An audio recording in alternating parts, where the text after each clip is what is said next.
puhunan. Sa pangalan pa lang mga ka-reloan, parang ang sarap ng pakinggan, di ba? Parang sinasabi sa'yo, konting puhunan pa lang, pero malaking tulong na. Pero sandali mga ka-reloan, yung pangalan ba na yan ay kasing ganda rin talaga ng terms nila? O pagka naman nabusisi natin itong loan application na to at doon na pala biglang bumigat? Baka mapapatanong ka na lang na, nasaan ba'y gaan dito? Anong connection ng pangalan nito sa loan application na to? Kaya mga ka-reloan, bago ka mag-install nito o mag-apply dito, panoorin mo muna hanggang dulo ang video na to. Kaya kung hindi ka pa nakasubscribe dyan, ay pindutin mo na yung subscribe button and hit the notification bell para lagi kang updated sa mga uploads natin. Dahil mga ka-reloan, sa video natin na aalamin natin kung ano ba talaga yung maaasahan natin dito sa gaan puhunan na to. Mula sa application, approval, matatanggap na halaga, hanggang sa mga dapat mong malaman bago ka mag-apply dito. So, ano pang hinihintay natin? Simulan na natin yan mga ka-reloan.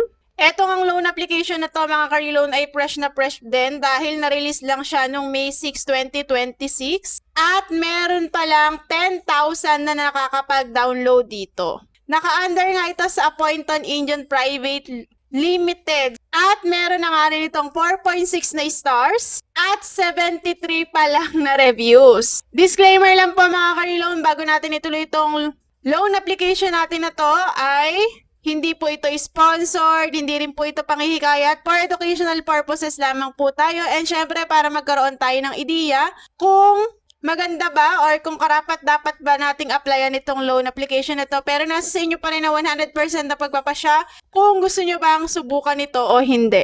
Mga ka-reloan, wag na nga natin yung patagalin. Syempre, i-install na nga natin si Gaan Puhunan. Pero ang sabi niya nga dito sa picture niya mga ka-reloan, ayan, gaan puhunan, madaling magtala ng gastos at kita kontrolin ang bawat transaksyon. So parang hindi na naman loan up yung pinopromote nila dito. So pagka mga ganito mga ka-reloan, talagang medyo nakakadalawang isip na kasi akala mo tracker lang siya pero isa pala siyang loan application. Tingnan mo nakalagay dyan, simpleng pagtatala, madaling pamahalaan ng budget. Araw-araw na pagtatala, bumuo ng magandang ugali sa pananalapi. And malinaw ang kita at gastos. So parang ito nga yung nakakatrack kung yung mga lumalabas at saka yung mga kinikita nating pera, ganon. Pero kasi kapag dinownload mo siya, ayan na yung pinaka homepage niya, Gaan Puhunan, and nakalagay nga dyan total expenditure 0, income naka 0 pa rin, and surplus niya 0 pa din. So meron siyang home, stats at saka mine. Pagkapindot nyo ng stats, ayan dyan nalalabas yung welcome to Gaan Puhunan. So kailangan natin dito maglagay daw ng ating contact number para masenda na tayo ng OTP and i-get na natin yan and mag-login na tayo. Pagkatapos nun mga ka-reloan, eto na yung kanilang pinaka-homepage. Loan amount up to 100,000 daw at may annual interest rate lang na 3% hanggang 12%.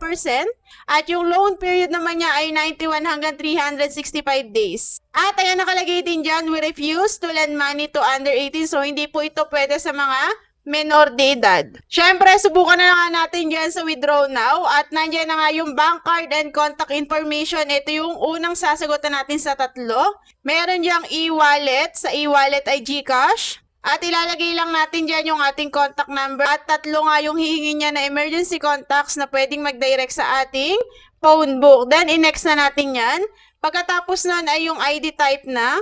Yung mga ID na pwede sa kanya, national ID, UMID, passport, driver's license, social security system card, TIN card, voter's ID, health card old, at saka postal ID. Then pagkatapos na i-picturean yung likod at harap ng ID, then magkakaroon din tayo ng selfie photo. Pagkatapos nun ay yung ating birthday, card number, automatic naman ang malalagay yan kapag malinaw yung pagkaka-picture nyo sa ID nyo. Education, industry. So, sa industry nga ay pwede ditong self-employed, pwede ring unemployed, pwede ring housewife, and pwede ring student. So, tayo po ay unemployed lang. Pagkatapos nga nun ay yung profession, work time, reason for loan, monthly salary, marital status, yung province natin, and yung ating detailed address. At ganun lang kasimple mga ka-reloan, nakalagay dyan ay submitted successfully, you can borrow now. So pwede na raw tayong makautang dito and mag back to homepage na tayo. So yung amount natin is under evaluation pa nga, 1 minute lang yon. Tapos napansin ko dito sa baba niya ay may mga product siyang ino-offer. Ayan, merong gaan puhunan Titan, gaan puhunan Max, gaan puhunan VIP, gaan puhunan Ultra, gaan puhunan Prime, gaan puhunan Zenith. So marami siyang ino-offer dito na product na iba-iba yung kanyang loan amount. Pero nakalagay na rin naman dito agad na siya nga ay 7 days. Ayan, repayment date niya ay 7 days. After 1 minute nga mga ka-reloan ay bumalik na tayo dito sa ating homepage at nakalagay dyan loan amount ay 0. So akala ko wala siyang in-offer sa atin. Pero nakalagay dito sa baba, may products ulit tayo. Gaan puhunan Titan nakalagay dyan ay 800 pesos. So ito po yung in-offer niya sa atin, yung 800. Then kapag ka-click ko ng withdrawal, ang lumabas naman ay pre-credit has expired na daw. So akala ko ay wala na to, ganun. The quota of this product has been used up today. It is estimated that next available borrowing date is July 25 pa daw. July 15 ngayon and you can resubmit the application. So akala ko ay hindi lang tayo dito makakautang ngayon, parang ang una kong intindi sa kanya ay parang ala ng islat, ganyan. So ayan, nagdone na nga ako. Tapos tiningnan ko siya dito sa order, wala din siya dyan. No loan orders at the moment daw. Tapos pumunta ako dyan sa mine at dyan ko nga nakita itong account certification at saka order center. So i-click natin yung order center at dyan nga lumabas itong order history natin. And nakalagay nga dito yung 800 pesos kanina, nagaan puhunan Titan. So kahit hindi pala natin yun napindot yung withdraw kanina, ay nag-automatic pala ito na na-withdraw. So ayan, meron tayong loan amount dito na 800 pesos at ang loan period daw natin ay 7 days nga at nag-apply nga daw tayo ngayon July 15 at nakalagay dyan sa baba niya ay reject. So kapag pinindot nyo yung order details natin dito, ang service charge niya ay 336. Ang interest niya per day ay 0%. Pero ang actual paid-in amount natin or yung matatanggap lang sana natin sa 800 pesos ay 464. Halos kalahati lang yung matatanggap natin dito sa 800 pesos. So para sa akin ay thankful na rin ako na hindi ako nakapasa dito sa loan application na to at na-reject ako dito kasi 7 days lang to tapos kalahati agad yung makakaltas sa'yo. Pero ayun nga mga ka-reloan, syempre nagulat ako, wala pang 1 minute ay nag-auto-withdraw na siya tapos nag-auto-reject na din. So parang auto-reject. So nasaan yung magaan dito? Nasaan yung pangpuhunan dito? 800 na nga lang yung in-offer sa atin. Nag-auto-reject pa tapos halos kalahati lang din naman pala yung matatanggap kung tayo ay na-approve. Syempre dahil hindi nga natin bet, para sa akin mga ka-reloan, ayan, para sa sarili kong karanasan at opinion, hindi ko gusto yung ganitong klase ng loan application. Depende na lang kung babalik siya ulit sa susunod at kung mag-update siya para subukan natin ulit. Pero ngayon, tiningnan ko na agad dito sa kanyang settings kung meron ba siyang deletion account. So may nakalagay dito na close account. At hindi na ako nagpatumpik-tumpik pa. I-submit na natin yan. And pagka-submit nga, and data has been deleted na daw. So sana nga ay na-delete na lang din talaga. Malalaman natin yan sa susunod kapag nag-apply tayo ulit dito kung may maganda na siyang update. So ayun nga mga ka-reloan, wala tayong puhunan na nakuha dito kay Gaan Puhunan. Sobrang bilis mag-apply, sobrang konti ng pipil upan, sobrang bilis ding mag-withdraw, pero sobrang bilis ding mag-reject. Tapos sa sobrang konti nga ng mga reviews sa kanya, ito yung sinabi dito, neto lang July 12 din, sabi niya, starting offer is 800. I didn't accept that and decided to delete the account, pero nag-go through pa din siya.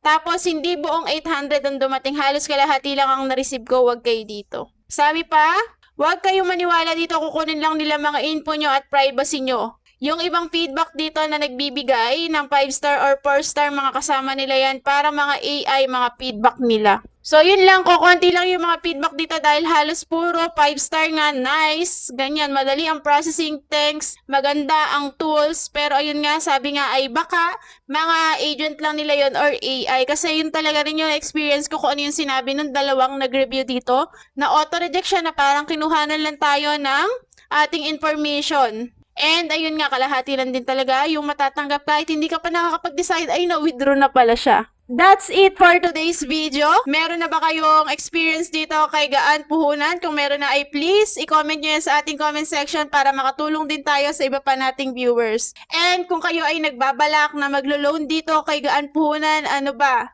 Ipupush nyo pa ba yan? I-comment nyo din dyan sa comment section. And mga karilon, kung nagustuhan nyo yung video natin ngayon, syempre ay mag-like na tayo dyan and i-share na rin natin to. And kung hindi ka pa nakasubscribe, ay i-subscribe mo na yan and hit the notification bell para lagi kang updated sa mga uploads natin. Mga karilon, sana ay makaahon na tayong lahat sa pagkakautang and iwasan natin yung tapal-tapal system dahil sobrang hirap po talagang mabaon sa utang. As in, sobrang hirap bumangon sa umaga kapag meron kang iniintindi na utang. So, yun lang po. Maraming salamat sa panonood. And God bless you all. See you on my next video. Bye! Ito po yung ating cutie na Boya mic. Sa mga aspiring dyan na content creator, ito po yung ating gamit na mic na super cute. Ayan. Andyan yan sa ating description box. I-check out nyo na yan.